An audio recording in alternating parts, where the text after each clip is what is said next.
Hello guys! Ako ulit ang inyong uncle. Ayan, so ngayon naman sa video na to i-explain ko naman sa inyo kung anong pinaka the best way kung paano tayo magpaseni lalo na sa mga iba't ibang account natin. Okay, so sa oras na to hindi ko maipapakita sa inyo kung yung iba ko pang account kasi medyo nagloloko ang akin OBS. So para hindi lang din ako paulit-ulit sa during live na kung paano kayo magkakaseni, magkakaganyan sa ibang account. So, ayan. So, ngayon, ito kasing slave ko, kung mapapansin nyo guys, itong slave ko, yan. Ayan, ito ang slave ko. So, kagabi, nasa 1 million something yan, 1.1 million. Ano? Ang ginawa ko kasi dyan, guys, ganito. Pumunta ako sa, sa Frontera, okay? Pumunta ako sa Frontera, nagluto ako ng 999 pieces na pagkain. Para saan nga ba yon ang 999 pieces na pagkain? Para po yun dito. Ayan, sa SP Discharge. Ayan, sa SP Discharge. Okay, kung mapapansin nyo, yung slave priest ko walang SP Discharge ng HP and SP, ano? Kasi hindi ko naman to main character. Ngayon, instead na yung main character ko ang gumagastos, etong slave ko na lang. Tulad ng mga sinabi ko during live natin, na kinikwento ko sa inyo kung paano ako nagpapaseni. Kasi, eto kasing slave priest ko at yung main account ko, etong dalawa talaga yung eto yung nagsisilbi kong tagagastos, etong slave ko. No? Tapos may iba pa ako account. Mamaya na tayo dun sa iba pang account. So, dito muna tayo sa luto-luto, okay? So, ngayon, ang gagawin ko, bibili ako yan. So, 1 million to eh. So, ang dami ko na kasi nabili.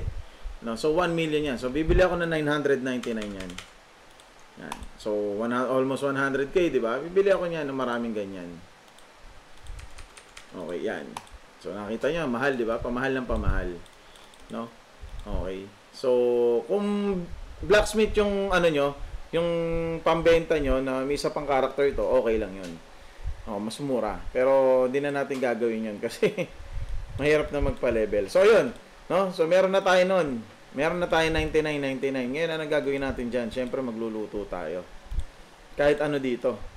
Ngayon pipindutin na lang natin 'yan. Uy, medyo naghang ang ating computer yan. Yung sinasabi ko sa inyo, medyo nagloloko yung OBS ko eh. Tagal ko na kasi hindi ginamit yung OBS ko, sobrang outdated na siya, no? So ayan, kung makikita nyo, meron siyang success chance rate. Siyempre, hindi tayo dyan lilipad. Masyadong mabigat yan. Lahat yata ganun. Wala na ako magagawa. So, kung hindi anuhin to. Ayan. So, pag nag-level up yung cooking book nyo, magna 99% yan. O yun, 99 na nakuha natin. So, hindi. Meron tayong fail na 89 pieces. Pero huwag kayong mag-alala. Yung fail na kasi yan, meron pa rin yung SP reserve. Ayan. Yun nga lang mababa. Instead ng 150, magiging 75 na lang. Okay? Ayan. So, ganyan lang gawin nyo. Kasi para sa mga nauubusan ng mana, especially sa mga scalers, no? Ayan. So, luto tayo ulit. Kasi meron pa tayo isa pang Okay. Ganun lang ang ginawa ko, guys. Tapos, after neto, ipapakain ko to dun sa main character ko. Para hindi siya nauubusan ng mana. Ayan na, 100% na, di ba? So, yung 999 na yun is 100 na. 100% natin siya makukuha na walang fail. Kasi level 1 lang naman yung food. So ngayon, papakain. So kunyari katabi ko yung aking main character which is yung whitesmith, no? So ang gagawin ko diyan, papakain ko sa kanya lahat 'yan. Okay? Hindi ko muna ipuput-put kasi pag pinutput ko to, malalaghan yan. Pero ito example ko sa inyo. Dito lang. Kunyari 999 yung nilagay natin. Pero isa lang kasi sayang pa rin to 75. Kung mapapansin nyo, SP discharge 150, tama? Ito yung panis, nasira, or ganun, or whatever, kung tawagin, SP discharge 75. Pero huwag kayong mag-alala kasi nandiyan pa rin yan. Okay? May SP discharge, may pakinabang pa rin. So ngayon, pag kinain na 999 niya, kaya kainin na natin yan. Kunyari, sige, panis naman to eh. So, kunyari ako to, ayan na yung yung aking main character. Uy, nawala. Nawala. Okay, so ito lang, nawala eh. So, for myself, ayan.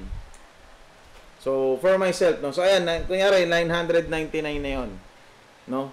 papakain natin sa main character natin. Ngayon mapupunta yan dito. So basically, maubusan ka pa rin ng mana, pero mabilis naman siya mag-replenish. Magre-replenish at magre-replenish siya at the same time. No? Syempre pag sunod-sunod yung marami mong skill, maubusan pa rin yan, pero magre-replenish pa rin yun. So ayan, nagkaroon na tayo ng 150 SP discharge. Alright? Ayan. So, regarding na din pala dito sa food naman, kung mapapansin nyo, 3 lang yan. Pero ang maximum niyan is 6. Okay? 6. So, paano nyo dapat gawin nyo? Paano siya magiging 6? Kailangan nyo kumain ng kumain. Para mag-level up yan dito. Okay? So, unang kain ko pa lang yan, di ba? Nag-level 10. Ayan o. So, the more na tumataas yung level na yan, dito nyo makukuha yan. Upgrade to next level. Get the title badge. Ayan. When taste, effective, limit 3. Hanggang maging 4, maging 5, maging 6. Okay? Ngayon, pag gano'n na siya, hanggang 6 na yung kaya nyo kainin. Kunyari, nagpapa-level kayo somewhere or nag-MVP kayo or what, pwede na kayong kumain nito. Yung mga ganyan, yung 5-star na food, no? Ayan na yan. Attack speed. Ito naman yung pang MVP. Pag gusto nyo mag-boss hunt, mag-mini. Ayan. So, kung gusto nyo naman na ignore death, ayan. So, pwede nyo nang kumain ng 6 yan. So, 6 yan, 2.5% times 6 na yan.